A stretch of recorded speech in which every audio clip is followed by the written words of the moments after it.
What if growing up wasn't just hard, but actually financially impossible? Parents are increasingly stepping in not just for emergencies, but to cover everyday living expenses, down payments on homes, even student loans. What used to be short-term support has now turned into long-term financial dependency. So what's really going on? Can anyone still afford to grow up? And what are the hidden consequences for both generations? Welcome to the Bank of Mom and Dad. Let's break it down.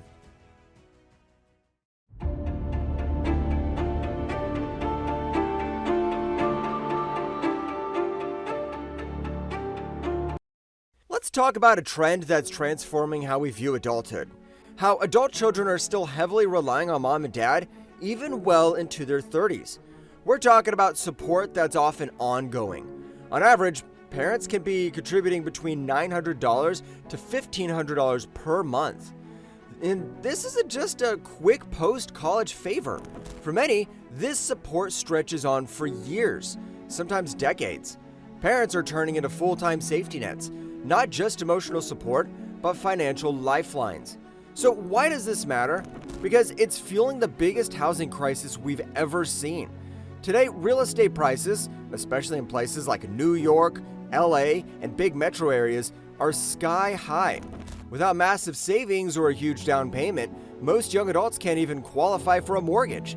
So many parents step in, dipping into their savings, refinancing their homes, giving big gifts to help their kids buy their first property.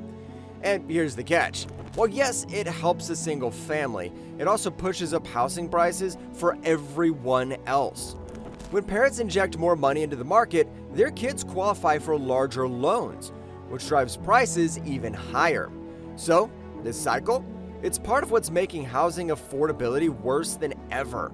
The question is, how much longer can this go on before it finally caves in?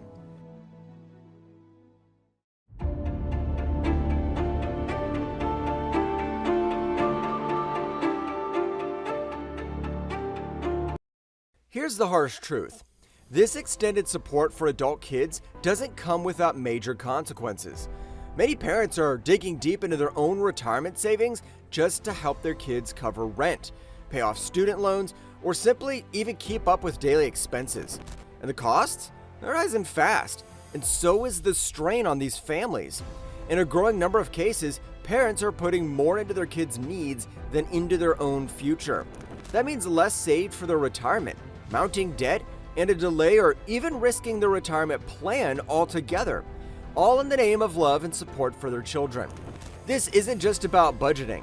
It's become an emotional and financial dilemma. Do you help your child thrive today, or do you protect your own future? Many families are choosing their children, often out of love, maybe a sense of guilt, or simply obligation as a parent. But it comes with risks. What happens when the bank of mom and dad finally runs dry? Or when parents reach retirement age unprepared and unable to actually support themselves? While parental support can be life-changing, sure, it can also unintentionally delay kids' real independence. When young adults know they can rely on their parents to bail them out, they might avoid taking bold risks or developing essential skills like budgeting and problem solving.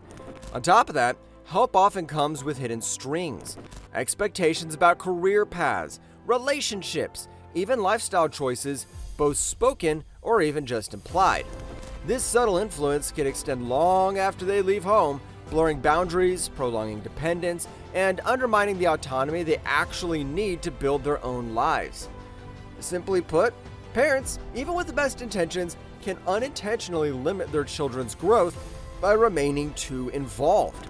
Support should empower, not entrap, and families need to have these tough conversations now before it's too late.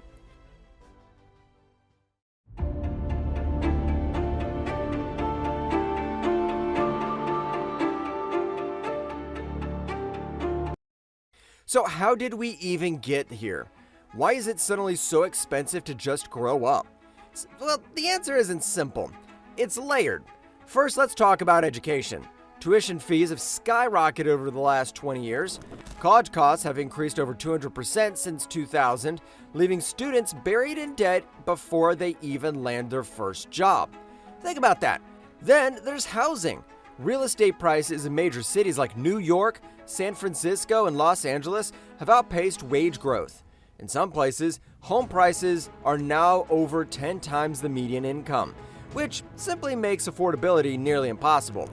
Even renting in these urban centers, it's become a struggle. $2,000 for rent? And these prices aren't coming down. What's the rent currently in your area? You can see the squeeze from both ends. Plus, access to credit is easier than ever, but often predatory. Young people are encouraged to live on credit, but the problem? They're stacking on even more debt and ultimately delaying their financial stability. The outcome? It seems about almost impossible to build a stable life from scratch today without some outside help. And for most, that help? It comes straight from mom and dad, because the system isn't built to support you on your own anymore. This is why growing up, it's never been more expensive. And unless we fix systemic issues like affordable housing, accessible education, and fair wages, the cycle will keep repeating.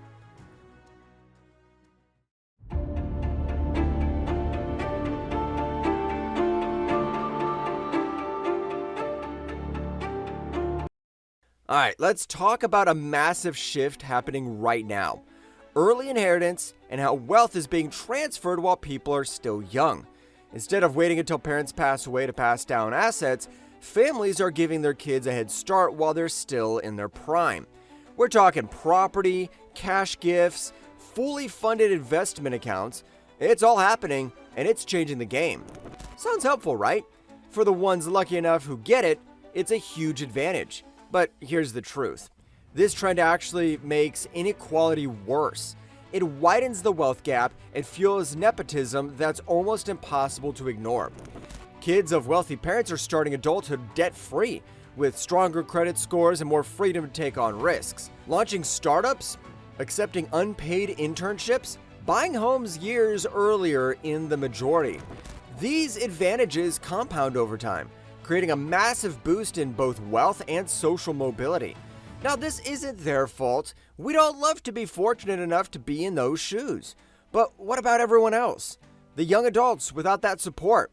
They're facing a much steeper climb, juggling multiple jobs just to stay afloat, delaying milestones like home ownership or saving for retirement, and falling further behind in the race to build long-term wealth. This isn't just about luck or effort. It's about the hand you're dealt. And that divide? That's just only growing.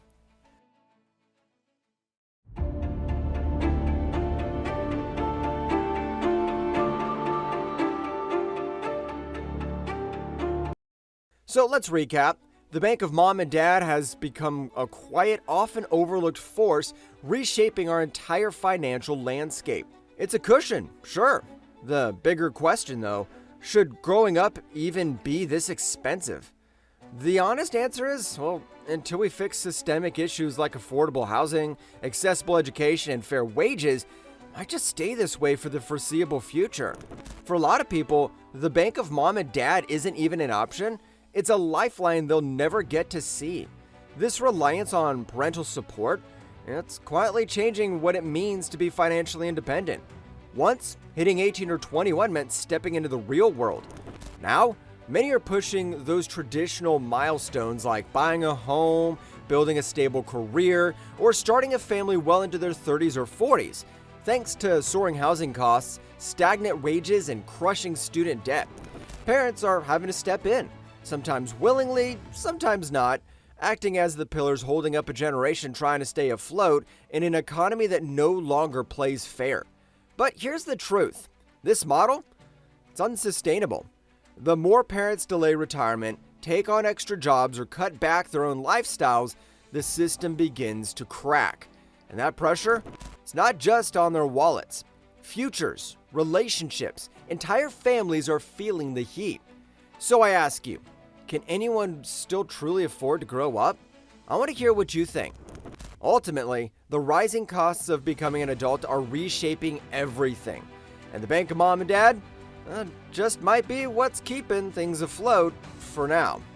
But for how long? What do you think? Is this kind of support a blessing, or is it quietly making things worse? Drop your thoughts in the comments. Thanks for watching, and don't forget to like and subscribe. I'll see you in the next one.